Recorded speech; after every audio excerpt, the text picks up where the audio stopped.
महापालिका निवडणुकीसाठी शरदचंद्र पवार राष्ट्रवादी काँग्रेस पूर्ण ताकदीने लढणार आहे. महाविकास आघाडी म्हणून निवडणूक लढवण्यासाठी सहकारी मित्रपक्षांशी चर्चा सुरू असून सकारात्मक निर्णय होईल असे माजी प्रदेशाध्यक्ष व आमदार जयंत पाटील यांनी पदाधिकाऱ्यांच्या बैठकीत स्पष्ट केले. सांगलीत राष्ट्रवादी काँग्रेस शरदचंद्र पक्षाचे माजी प्रदेशाध्यक्ष जयंत पाटील यांच्या प्रमुख उपस्थितीत महापालिका निवडणूक लढवणाऱ्या इच्छुक उमेदवारांची तसेच पक्षाच्या प्रमुख पदाधिकाऱ्यांची बैठक झाली. शहर जिल्हाध्यक्ष संजय बजाज, पक्ष निरीक्षक शेखर माने उपस्थित होते. इच्छुक उमेदवारांनी 7 ते 10 डिसेंबर दरम्यान पक्षाच्या वसंतदादा मार्केट यार्डा शेजारील कार्यालयात अर्ज भरावेत. 11 डिसेंबरपासून पक्षाचे प्रमुख पदाधिकारी प्रत्येक प्रभागात जाऊन जनतेच्या अभिप्रायावरून उमेदवार ठरवतील. जयंत पाटील म्हणाले, या निवडणुकीत पक्षाने ठरवले आहे की उमेदवार निवडताना प्रत्येक प्रभागात जाऊन थेट नागरिकांच्या शिफारसीनुसार उमेदवार ठरवले जातील. प्रभागाच्या विकासासाठी सतत कार्यरत असणाऱ्या आणि जनतेचा विश्वास असलेल्या कार्यकर्त्यांना प्राधान्य दिलं जाईल. तसंच तरुण उमेदवारांना जसे डॉक्टर, वकील, इंजिनियर आणि समाजसेवक यांना विशेष संधी दिली जाईल, ज्यामुळे शहराच्या विकासाला नवीन दृष्टिकोन आणि युवा शक्तीची जोड मिळेल. यावेळी धनपाल खोत, चंद्रकांत हुलवान, विजय घाडगे, अभिजित भोसले, शेडजी मोहिते, रज्जाक नाईक, पवित्रा केरीपाळे, संगीता हारगे, मनगू सरगर, अपर्णा कदम, अझम काझी, शिवाजी दुर्वे, मुस्ताक रंगरेज, सचिन जगदाळे यांच्यासह पदाधिकारी उपस्थित होते. आगामी निवडणुकीत शहराच्या विकासावर लक्ष केंद्रित करत पक्षाने काही महत्त्वाचे मुद्दे अधोरेखित केलेत. त्यामध्ये पाणी पुरवठा सुधारणा, खड्डेमुक्त रस्ते, औद्योगिक वाढ आणि रोजगाराच्या संधी या बाबींवर पक्ष भर देणार आहे. दीरासाठी मुलगी पाहण्यास निघालेल्या महिलेवर काळाने घाला घातलाय. मिरज पंढरपूर रोडवरील शासकीय रुग्णालयासमोर भरधाव डंपरने दुचाकीला चिरडल्याने मोटरसायकलीवरील नंदिनी मच्छिंद्र दौलतडे यांचा जागीच मृत्यू झाला, तर दीर मनोज कुमार कृष्णदेव दौलतडे हा जखमी झालाय. डंपर चालकास मिरज शहर पोलिसांनी ताब्यात घेतले. मिरज शहर पोलिसात गुन्हा दाखल झालाय. दरम्यान या अपघाताची थरारक दृश्ये CCTV कॅमेऱ्यात कैद झाली आहेत. नंदिनी दौलतडे या आपल्या दीर मनोज कुमार दौलतडे यांना मुलगी पाहण्यासाठी मोटरसायकल घेऊन पंढरपूरच्या दिशेने निघाल्या होत्या. मोटरसायकल मिरज शासकीय रुग्णालयासमोर आल्यानंतर पाठीमागून डंपर त्याच दिशेने निघाला. डंपर पुढे गेल्यानंतर डंपरच्या पाठीमागून दौलतडे येत असताना त्यांच्या गाडीवरचे नियंत्रण सुटले आणि डंपरच्या पाठीमागील चाकात नंदिनी दौलतडे या पडल्या. त्यांच्या अंगावरून डंपरचं चाक गेल्याने त्यांचा जागीच मृत्यू झाला, तर मनोज कुमार दौलतडे हा दूरवर फेकला गेला. घटनास्थळी नागरिकांची गर्दी झाली. तातडीने त्यांना शासकीय रुग्णालयात उपचारासाठी घेऊन जाण्याअगोदरच त्यांचा जागीच मृत्यू झाला. अचानक घडलेल्या घटनेमुळे दौलतडे कुटुंबियांवर दुःखाचं सावट पसरले. नंदिनी दौलतडे या अतिशय मनमिळावू होत्या. त्यांच्या अशा अचानक जाण्यामुळे परिसरात हळहळ व्यक्त होतीये. पोलिसांनी डंपर चालक आणि डंपर यास ताब्यात घेतले. मिरज शहर पोलिसात गुन्हा दाखल झालाय. राज्यात महायुतीचे सरकार स्थिर असल्याने सांगली महानगरपालिका निवडणुकीत महायुती होण्याचे स्पष्ट संकेत देऊन शिवसेना एक कुटुंब मानून सर्वांनी एकजुटीने काम करावे, संघटन मजबूत करा आणि जोमाने कामाला लागा असे आवाहन राजेश क्षीरसागर यांनी दिले. महानगरपालिका निवडणुकीच्या पार्श्वभूमीवर शिवसेना पदाधिकाऱ्यांची बैठक जिल्ह्याचे शिवसेनेचे संपर्क प्रमुख तथा आमदार राजेश क्षीरसागर यांच्या अध्यक्षतेखाली पार पडली.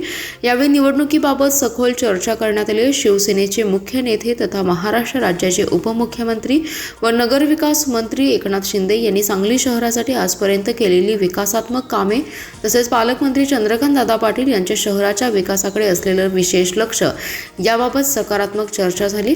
क्षीरसागर म्हणाले, प्रत्येक प्रभागात जोमाने काम करा. उमेदवार म्हणून नव्हे तर शिवसेना एक कुटुंब मानून सर्वांनी एकजुटीने काम करावे, संघटन मजबूत करा आणि जोरात कामाला लागा.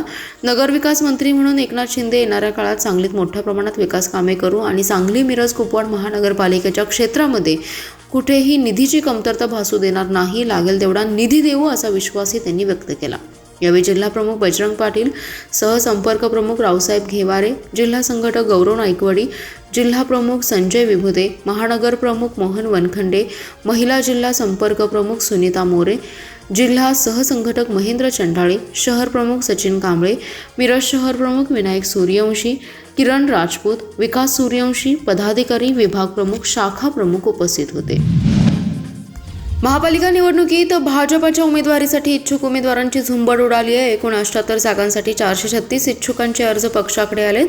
एकेका जागेसाठी 5 ते 6 जण इच्छुक आहेत. महापालिका निवडणुकीचा कार्यक्रम अद्याप प्रसिद्ध झालेला नाही. मात्र राज्य निवडणूक आयोग तसेच महापालिका प्रशासन स्तरावर निवडणुकीच्या तयारीची लगबग जोरात सुरू आहे. प्रशासकीय पातळीवर निवडणुकीची तयारी सुरू असताना राजकीय पातळीवरही निवडणुकीची तयारी जोरात सुरू आहे. भाजपने महापालिका निवडणुकीसाठी इच्छुक उमेदवारांकडून अर्ज मागवले होते. महापालिकेचे एकूण 20 प्रभाग असून एकूण 78 जागा आहेत. यामध्ये सर्वाधिक 11 प्रभाग सांगलीत असून सर्वाधिक 43 जागा आहेत. कुपवाडमध्ये 3 प्रभाग असून 12 जागा आहेत, तर मिरजेत 6 प्रभाग असून 23 जागा आहेत. दरम्यान सांगली, मिरज आणि कुपवाडमधून एकूण 78 जागांसाठी 436 इच्छुकांनी भाजपच्या उमेदवारीसाठी पक्षाकडे अर्ज दाखल केलेत. सर्वाधिक अर्ज सांगलीतून आलेत. गावभाग, गव्हर्नमेंट कॉलनी, विश्रामबाग, संजयनगर, खनबाग, सह्याद्रीनगर, अभयनगर, अहिल्यानगर, दत्तनगर, काकानगर आदी भागातून इच्छुकांची संख्या मोठी आहे. दरम्यान उमेदवार निवडण्यात नेत्यांची खरी कसोटी लागणार आहे. निवडणूक जाहीर झाल्यानंतर या हालचालींना खरी गती येणार आहे. 78 जागांपैकी भाजप किती जागांवर लढणार हेही अजून गुलदस्त्यात आहे. मात्र भाजपने सर्वच प्रभागातून इच्छुकांचे अर्ज मागवले होते. अपेक्षेप्रमाणे भाजपच्या उमेदवारीसाठी मोठ्या संख्येने अर्ज आलेत. भाजपमधील गट तट आणि इच्छुकांची मोठी संख्या पाहता निवडणुकीत बंडाळी रोखण्याचं आव्हान भाजप नेत्यांसमोर असणार आहे. नगरपालिका आणि नगर परिषद निवडणुकीमध्ये अंधश्रद्धेचा कहर पाहायला मिळालाय. मतदानाच्या पूर्वसंध्येला आष्टा शहरात भानामती केल्याचा प्रकार ताजा असतानाच उरण ईश्वरपूर येथील नगरपालिका निवडणुकीनंतर प्रभाग क्रमांक 13 मध्ये महायुतीच्या उमेदवाराच्या घरासमोर हा करणीचा प्रकार करण्यात आल्याचा धक्कादायक प्रकार उघडकीस आलाय. एका कागदात काळी भावली आणि करणीचं साहित्य गुंडाळून रात्रीच्या दरम्यान टाकण्यात आल्याचा प्रकार घडला. ईश्वरपूर नगर परिषदेच्या निवडणुकीमध्ये महायुतीकडून कपिल ओसवाल आणि मनसूर मोमीन हे उमेदवार असून ते राहत असलेला सावकार मशीद परिसरामध्ये त्यांच्या घरासमोर हा प्रकार घडला. या घटनेत ईश्वरपूर शहरामध्ये एकच खळबळ उडाली असून निवडणुकीतून हा प्रकार झाल्याची चर्चा सुरू असून विरोधी उमेदवारांकडून हा प्रकार करण्यात आल्याचा आरोप महायुतीच्या उमेदवारांकडून करण्यात येतोय. ईश्वरपूर पोलीस ठाण्यामध्ये सदरच्या घटनेची नोंद झाली आहे. मिरजेतील अल्फोन्सा स्कूल येथे आयोजित आंतरशालेय क्रीडा स्पर्धेस मोठ्या उत्साहात प्रारंभ झालाय. प्रमुख पाहुणे म्हणून शाळेचे माजी विद्यार्थी आणि अंबाबाई तालीम संस्थेचे उपाध्यक्ष सिद्धार्थ भोकरे यांच्या शुभ हस्ते ध्वजारोहण करून करण्यात आला. यावेळी गांधी चौक पोलीस ठाण्याचे अधिकारी संदीप गुरव, शाळेचे व्यवस्थापक फादर चांडी कलतूर, प्राचार्य फादर सिजू जॉर्ज आणि उपप्राचार्य फादर बिनिल उपस्थित होते. ध्वजारोहणानंतर निळा, हिरवा, लाल व पिवळा या 4 गटांमधील विद्यार्थ्यांनी शिस्तबद्ध पथसंचलन सादर करून पाहुण्यांना मानवंदना दिली.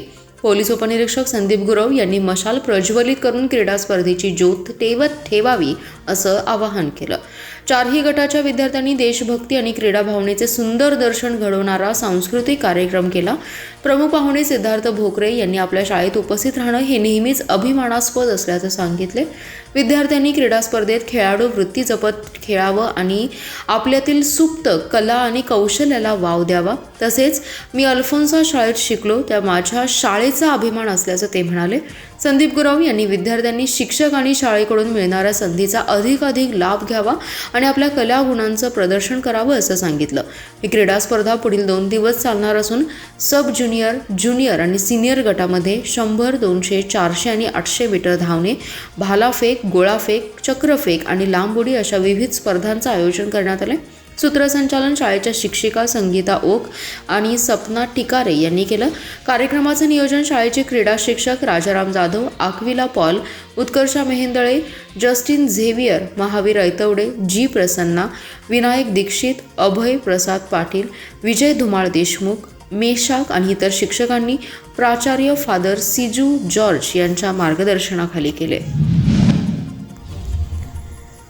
तासगाव तालुक्यातील बलकवडे येथील सौर ऊर्जा प्रकल्पासाठी गावातील गायरानमधील 19 एकर जमीन अधिग्रहण करण्यात आली. यामध्ये संबंधित कंपनी आणि प्रशासनातील अधिकारी यांनी संगनमताने यामध्ये ही जागा चुकीच्या पद्धतीने हडप केली आहे. पण यामध्ये 14,000 वृक्षतोड करून हा प्रकल्प उभा करावा लागणार आहे. पण ग्रामपंचायतीने सुचवलेल्या जागेत हा प्रकल्प उभा करण्यास नकार देत असल्याचं समोर येत आहे. त्यामुळे महिलांनी आत्मदहनाचा इशारा दिलाय. यावेळी गावातील ग्रामस्थ मोठ्या प्रमाणात उपस्थित होते. गावात तणावाचं वातावरण निर्माण झालंय. पोलीस बंदोबस्तात वृक्षतोड हा अन्याय असल्याच्या भावना व्यक्त होत आहेत. त्यामुळे पशुधन ही धोक्यात येणार आहे. बलगवडे येथील 180 आणि 181 गट नंबरमधील एकूण 19 एकर जागा घेण्यात आली. यामध्ये गावाने 25 लाख खर्च करून वृक्ष लागवड केली आहे. पण चुकीच्या पद्धतीने कागदपत्रे सादर करून या जागेवर 550 झाडे आहेत असा अहवाल देऊन ही जागा हडप करण्यात आली आहे. पण गावातील महिलांनी या झाडांना दुष्काळात पाणी घालून जगवली आहेत. बिहार पॅटर्न खाली ही झाडे जगवण्यात आली आहेत. पण सध्या या ठिकाणी 14,000 झाडे तोडून हा प्रकल्प उभा करण्याचा घाट घातला जातो. त्यामुळे आज आक्रमक महिलांनी काम बंद नाही केलं तर चिपको आंदोलन करत आत्मदहनाचा इशारा प्रशासनाला दिला आहे. त्यामुळे गावातील महिला ग्रामस्थ आक्रमक झालेत. गावातील ग्रामस्थ ही झाडे जगवण्यासाठी न्यायालयीन लढा देण्याच्या तयारीत आहेत. पण काही भागावर पोलीस बंदोबस्तात सदर कंपनीने वृक्षतोड करण्यास सुरुवात केली. ही वृक्षतोड पाहून उपस्थित महिलांना अश्रू अनावर झाले.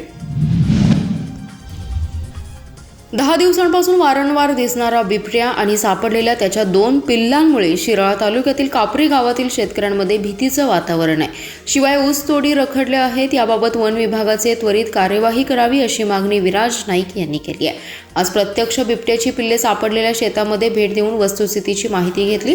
शेतकऱ्यांनी दिलेल्या माहितीनुसार कापुरीतील विशाल पाटील, बीडी पाटील, जयवंत पाटील, अजिंक्य पाटील या शेतकऱ्यांची ऊस शेती लागू नये. 26 नोव्हेंबरला ऊसतोड सुरू झाल्यावर बिबट्या आणि त्याच्या 2 पिल्ले दिसून आल्याने तोड थांबवली. वन विभागाला कळवण्यात आलं. यावेळी वन विभागाने कॅमेरा लावून पिल्लांना बिबट्याने घेऊन जाण्याच्या उद्देशाने ठेवलं. त्यावेळी पिल्ले नेण्याचं चित्रीकरण झालं होतं. काल सकाळी 10 वाजता पुन्हा ऊसतोड चालू असताना तोडणी मजुरांना बिबट्याची 2 पिल्ले सापडली. वन विभागाला याबाबत कळवण्यात आलं. पुन्हा वन विभागाने शेतात कॅमेरे लावून पिल्लांना ठेवलं होतं, पण त्यांना न्यायला बिबट्या आलाच नाही. आता पिल्ले वन विभागाच्या ताब्यात आहेत. मात्र बिबट्याची दहशत या परिसरात कायम आहे. त्याबाबत श्री विराज नाईक यांनी वन विभागाला आवश्यक त्या सूचना दिल्या आहेत.